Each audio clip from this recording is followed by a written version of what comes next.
Assalamualaikum warahmatullahi wabarakatuh.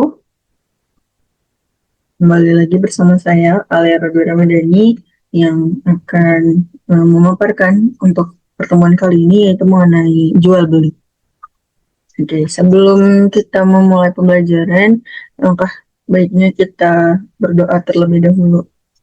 Untuk berdoa dipimpin oleh ketua kelas. Ketua kelas, silakan. Ya, terima kasih kepada ketua kelas yang telah memimpin. Berikutnya saya akan memeriksa absensi kelas terlebih dahulu. Bisa hadir, Asri hadir.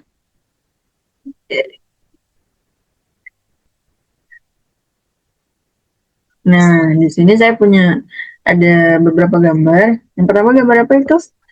Benar, gambar struk belanja ya. Biasanya kita dapetin ini ketika setelah habis belanja.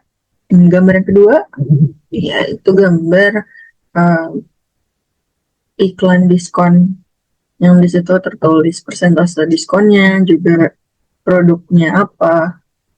Yang terakhir itu gambarnya, iya benar, gambar bazar. Nah, oke, saya punya beberapa pertanyaan nih. Yang pertama, jika pedagang mengurangi timbangan agar mendapat untung, apakah sesuai ajaran Islam dan mengapa?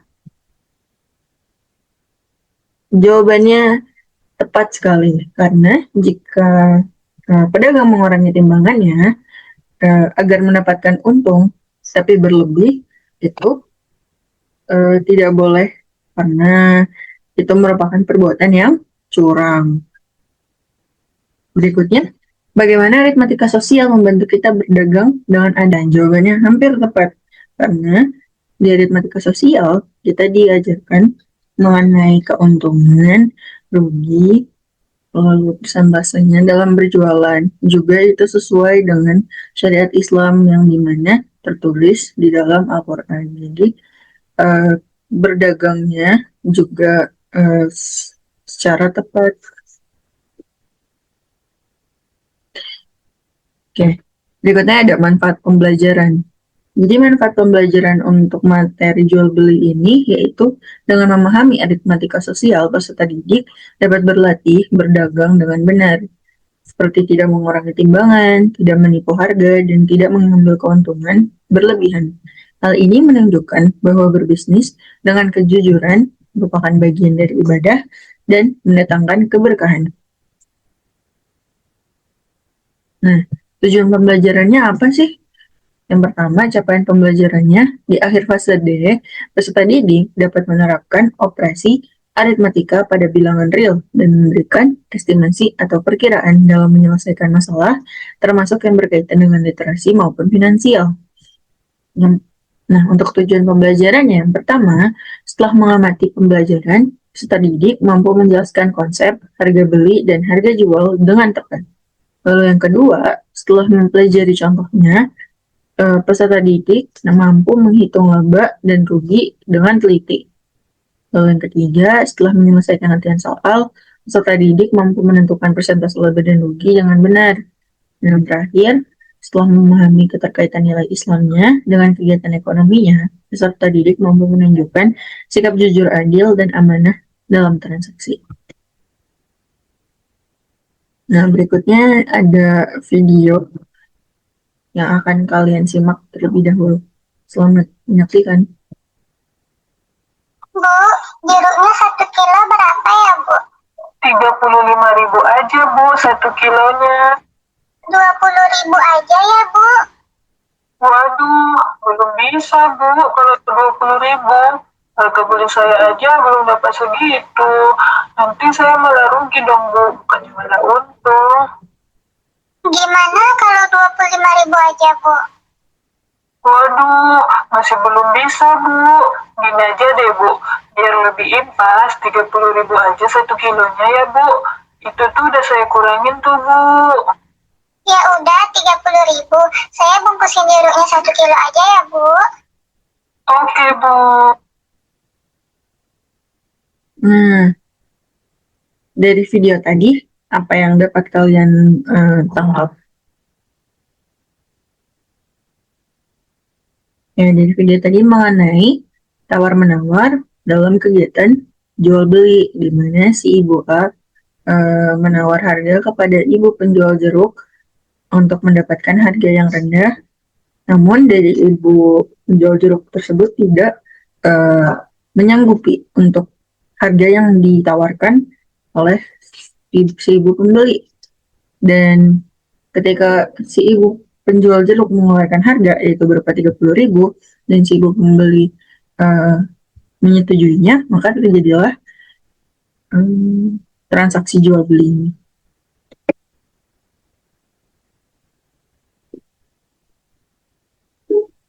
Nah, integrasi Islam dari materi jual beli ini yaitu terdapat dalam surat Al-Baqarah ayat 282 yang berarti orang-orang yang memakan riba tidak akan berdiri pada hari kiamat kecuali seperti berdirinya orang yang dirasuk setan.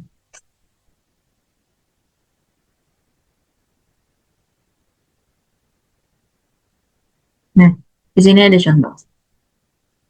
Jadi satu buah buku berharga, jadi satu buah buku bernilai Rp5.000.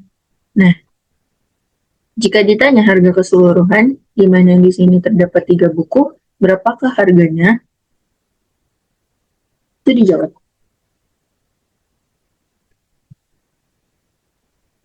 Oke, Nisa, berapa harganya? Oh, benar sekali. Kalau satu buku itu harganya 5.000, berarti kalau 3 buku, 5.000 dikali 3, itu 15.000. Nah, sama kan? Oke.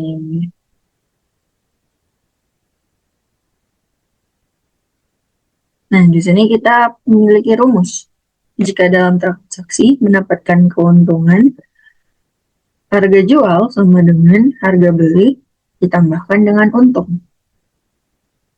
Atau kita bisa juga ketika kita memiliki harga belinya, kita tinggal mengurangi harga jual dengan keuntungannya. Nah, jika dalam transaksi mendapatkan kerugian, nah ini untuk rumusnya, harga jual sama dengan harga beli dikurangi rugi, atau harga beli sama dengan harga jual ditambah dengan rugi. Jadi jika harga jual lebih besar dari harga beli, maka sama dengan itu disebut untung. Jika harga jual lebih kecil dari harga beli, maka itu yang disebut dengan rugi. Nah, untuk menghitung untung, untuk menghitung untung, yaitu rumusnya harga jual dikurangi harga beli, dan untuk menghitung rugi yaitu harga beli dikurangi harga jual.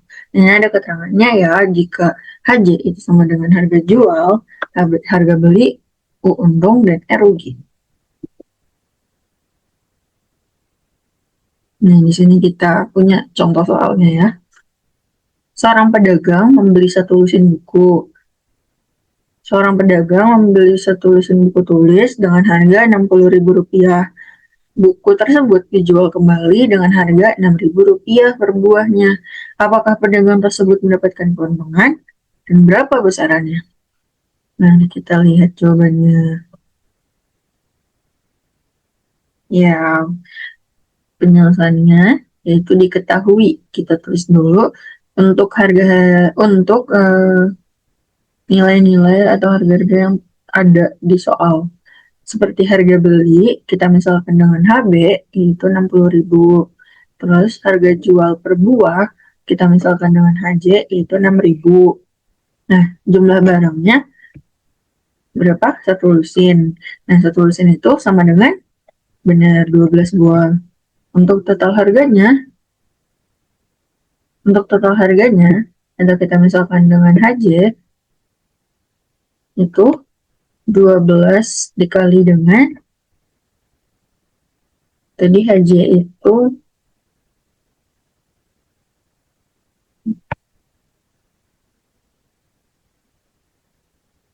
nah, untuk HJ-nya itu kita kalikan jumlah barangnya dengan harga jual per buahnya. Maka totalnya itu 72.000. Nah, sekarang kita mencari berapa keuntungannya. Nah, untuk rumus keuntungan, yaitu tadi harga jual dikurangi dengan harga beli. Jadi kita sudah mencari untuk harga jual dengan totalan jumlah barangnya yaitu 1 lusin atau 12 buah, yaitu 72.000 dikurangi dengan harga belinya 60.000. Maka untuk keuntungannya yaitu 12.000 rupiah. Jadi pedagang mendapatkan keuntungan sebesar 12.000 rupiah. Berikutnya ada persentase untung dan persentase rugi. Nah, untuk rumus dari persentase untung, yaitu untung per harga beli dikali dengan 100%. Nah, sama dengan untung itu kan rumusnya harga jual dikurangi harga beli dibagi dengan harga belinya tetap ya, lalu dikali dengan 100%. Nah, untuk persentase rugi sama dengan rugi per harga beli dikali dengan 100%. Nah, rumus rugi itu harga beli dikurangi harga jual per harga beli dikali 100%. Nah, ada contoh soal untuk persentase untung dan rugi, yaitu Andi membeli sebuah mesin jahit seharga 150.000 rupiah. Sebulan kemudian dijualnya seharga 120.000 rupiah. Tentukan persentase keuntungan atau kerugiannya. Oke, untuk penyelesaiannya, karena harga beli lebih besar dari harga jual, maka Andi mengalami kerugian. Nah, rumus dari rugi itu tadi apa? Nah, harga beli dikurangi dengan harga jual. Tadi kita punya harga belinya yaitu 150.000 dan harga jualnya 120.000. Nah, 150 dikurangi 120 hasilnya ya 30.000 rupiah. Untuk persentase ruginya, kita masukin rumusnya yaitu R per HB dikali 100%. Nah, karena tadi sudah dicarikan untuk ruginya sendiri yaitu 30.000, maka kita masukkan atau kita substitusikan yaitu 30.000 per harga belinya 150.000 dikali dengan 100%. Hasilnya adalah 20%. Jadi, Andi mengalami kerugian sebesar 20%. Oke, sekarang kita sampai ke bagian LKPD. Time. Selamat mengerjakan. Kalian bisa men-scan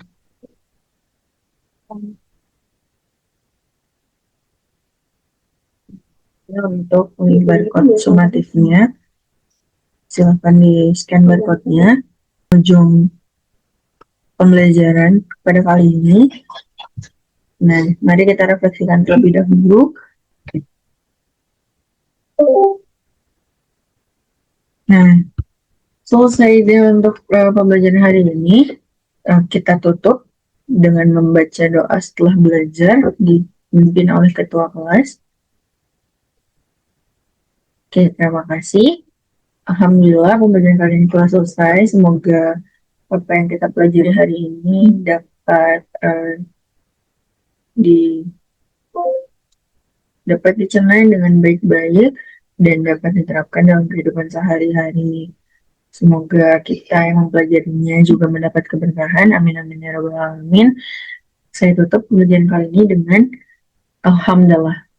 Alhamdulillah ya rabbil alamin. Wassalamualaikum warahmatullahi wabarakatuh.